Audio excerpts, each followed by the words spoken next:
About 10 months ago, earlier this year, there was information and concern that anti Semitic attacks in Australia are being funded and paid by foreign actors overseas, making sure that these attacks happen in Australia. This was 10 months ago, prior to the attack in Bondi Beach. Initially, Australian officials believed that foreign actors such as Iran or Russia might be to blame. However, very soon after recognizing the evidence didn't suggest so, fingers stopped being pointed. There are many articles on this investigation that seemingly died out from the headlines. Here's one here from The Guardian. Could criminals for hire be behind anti Semitic attacks in Australia? Key lines of police inquiry are who is paying any such alleged criminals, whether they are in Australia offshore or whether they target and why they target the Jewish community. This was back in January of this year. Several headlines were talking about the concern of anti Semitic attacks being funded by paid agents overseas. Why would anybody be funding anti Semitic attacks? If it's truly a hateful person, why wouldn't they just commit it themselves? Why are they funding it, and why specifically in Australia? That's another key point. What is so significant about Australia that would cause individuals overseas to pay for such attacks? Federal authorities have confirmed they suspect criminals for hire may be responsible for some anti-Semitic attacks in Australia that have seen synagogues, cars, buildings, and a childcare center targeted with arson, graffiti, and vile abuse. But the question of who might be paying of any such alleged criminals and why they would target the Jewish community in Australia remains unanswered as police and intelligence agencies continue to investigate the attack. Here's what we know. A wave of anti-Semitic attacks in Sydney and Melbourne have become a major law and order issue as well as political emergency for Albanese government as the federal elections near. And it goes on further and further. The police state that, quote, we are looking into whether any young people are involved in carrying out some of these crimes and if they have been radicalized online and encouraged to commit anti-Semitic attacks. They're open to all lines of inquiry, whether overseas actors or individuals have paid local criminals in Australia. So it's very shocking stuff. If true, who could be paying them? Who's paying for these criminals? Where are these people, whether they are in Australia or offshore? Sure, there's still a lot of investigative work to be done, and we are not ready to rule anything out. Could terror groups or foreign governments be involved? Again, I'm deeply concerned about these revelations because they have been put out in there in the public with little substantiation, whether it's a foreign government or transnational organization. The Shadow Home Affairs Minister said, I've already had questions for the Jewish community this asking whether it is Iran who's responsible for this and the danger with putting out partial information like this to lead to speculation or alarm. Okay? And this statement is coming after the prime minister stated that they're looking for potential paid actors overseas. Here's another BBC article at the time that also suggested the same thing. Anti-Semitic crimes may be funded overseas, says Australian police. And the article goes on and said they're investigating whether or not overseas actors or individuals are paying for local criminals to carry out anti-Semitic attacks. Okay. Back in December, a task force was set up and received more than 166 reports of anti-Semitic attacks. They're being perpetrated by people who don't have a particular issue, aren't motivated by an ideology, but are paid actors. This is coming from the Prime Minister of Australia. So what's going on there? Why in the hell are paid actors potentially being involved in anti-Semitic attacks in Australia? There's a lot to break down there. So let's go through it. One, what is the benefit of paid actors paying for anti-Semitic attacks in Australia? Why Australia specifically? We can just kind of brainstorm potential causes. One, it's by paid actors such as Iran and others and other extremist groups that genuinely just have hate towards a specific community that they want to target, and they're choosing Australia for whatever reasons. That could be the first thing. That seems like something we should put high up on the list. What's another one? Well, I'm going to be honest. it seems to me that there is a benefit. We really have to look at the cost benefit analysis at the end of the day. And this is what I will say is that when this was going on, they immediately pointed fingers at Russia and China. Again, here people were asking about Iran. So that's immediately what they're going to be looking at is Iran paying for such crimes to take place? Okay. After they started pointing fingers and realized that the evidence that they had on stage didn't seem like it was definitively pointing at Iran, then you started to notice they no longer started pointing fingers. Well, it makes me question, would there be covert interest in pushing for such attacks to take place in order to further geopolitical goals? That's an honest question. We have to recognize that intelligence agencies, whether it's the United States CIA, the Mossad, the MI6, we have to really understand, and this is something that you really have to take home, that intelligence agencies have no morality. There are no limits. There's no limits. They'll go as far as they need to further their geopolitical goals. That's the first thing. So before you question whether or not something would actually happen or somebody would actually do it, you have to at least agree on the fact that intelligence agencies don't operate by morality. If you're able to agree with me on that fact, then you can really open up the door to what could be the potential reasons for such a event or such events like this taking place. Okay.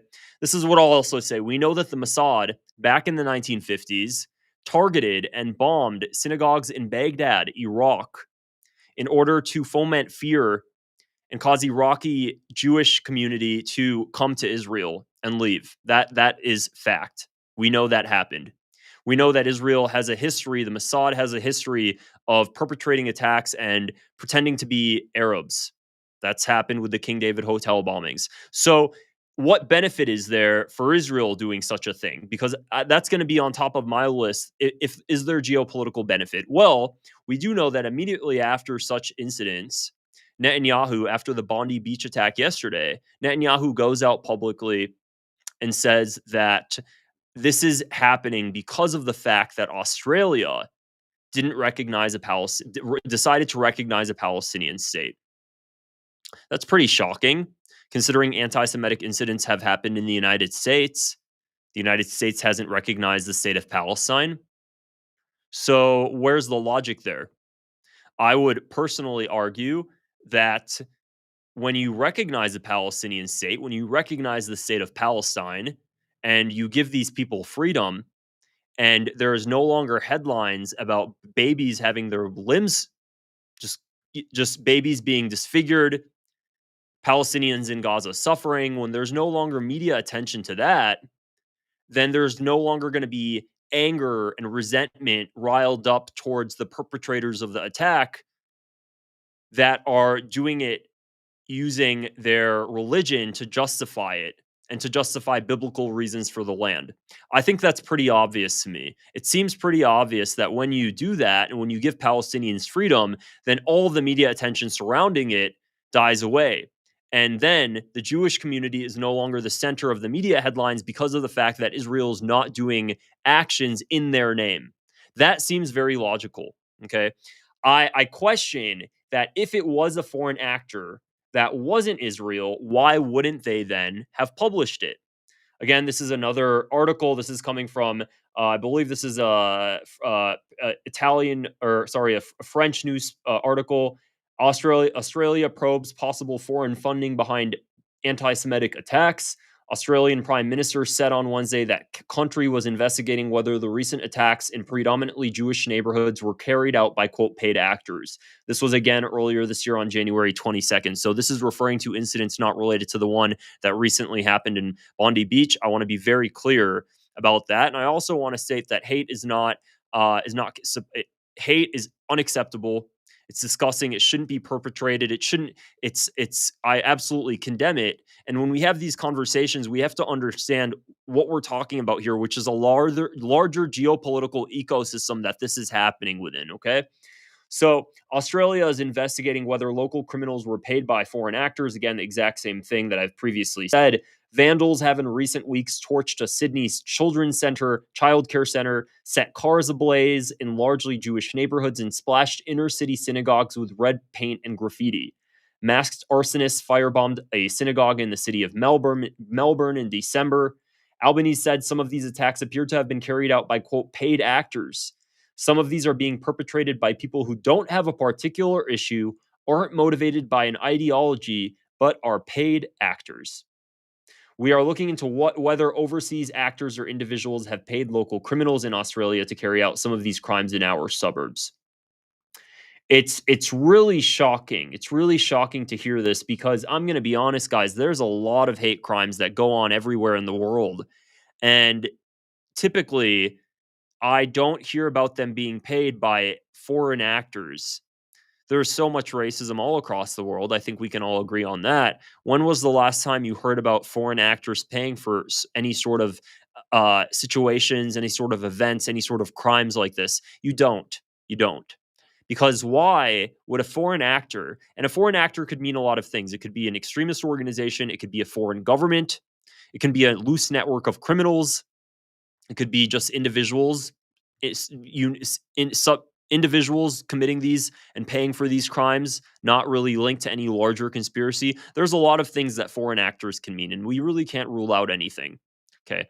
What I will say is that there has to be a very specific reason that one, a criminal organization or a criminal network would spend the money to do something like this in a specific country. There has to be some sort of benefit. I think that there should be a cost benefit analysis done. Two, why would a foreign government do this? On what cause? There has to be some sort of cost benefit analysis. So if you can give me every foreign government and list the costs and benefits to doing such things, then explain your reasoning to me. Some people will say Iran. Okay, what's the cost benefit analysis? Is it truly just because of the fact that Iran wants to foment anger and hatred towards the Jewish community? I I don't know. Is it personally? I think it just doesn't make geopolitical sense why they would do such a thing. I don't really understand the logic there. I think it would be very stupid, quite honestly, because it seems like it would only backfire. That seems pretty obvious. I think they have a lot of other things to worry about. Of course, in yesterday's attack, Iran stated that they condemned the attacks. So I don't see the geopolitical benefit for Iran doing something like that. Quite honestly, I don't see the geopolitical benefit for any country doing something like that, especially not Palestine or Palestinians. With everything going on in the world, they have enough problems they're dealing with. But I do see a geopolitical benefit to Israel doing something like that. Now, whether or not that is Israel, that's up for speculation. I don't want to violate community guidelines here. I just want to state that these are hypotheses I have, and I don't think anything I'm saying is irrational. I think it's actually very rational, and I think there's a lot of valid points to be had here. So now, fast forward 10 months later to today, and we have a horrific event happen yesterday. Again, I'm not stating that this was paid for at all means. I think it was horrific. It was deplorable. I condemn it. It's disgusting. However, Netanyahu then takes advantage of the situation to push for anti-Palestinian policy. We're seeing here in the United States, of course, that sort of rhetoric has been going on for a very long time. And it seems to only be benefiting Israel's interests while at the expense of their own community. And we know for a fact that Israel has no problem putting its community under the bus, putting Jewish people under the bus if it means it's furthering its geopolitical goals, which is making sure the state of Palestine is not recognized by the West. So there's a lot of questions and concerns I have here, and of course, the mainstream media, these headlines died out. People stopped reporting on it. And 10 months later, we have an event like this. You make the judge. Let me know in the comments what you think, because I'm pretty confused and I have a lot of questions myself. And if you found this video interesting, make sure to click the subscribe button below and give it a thumbs up as well. And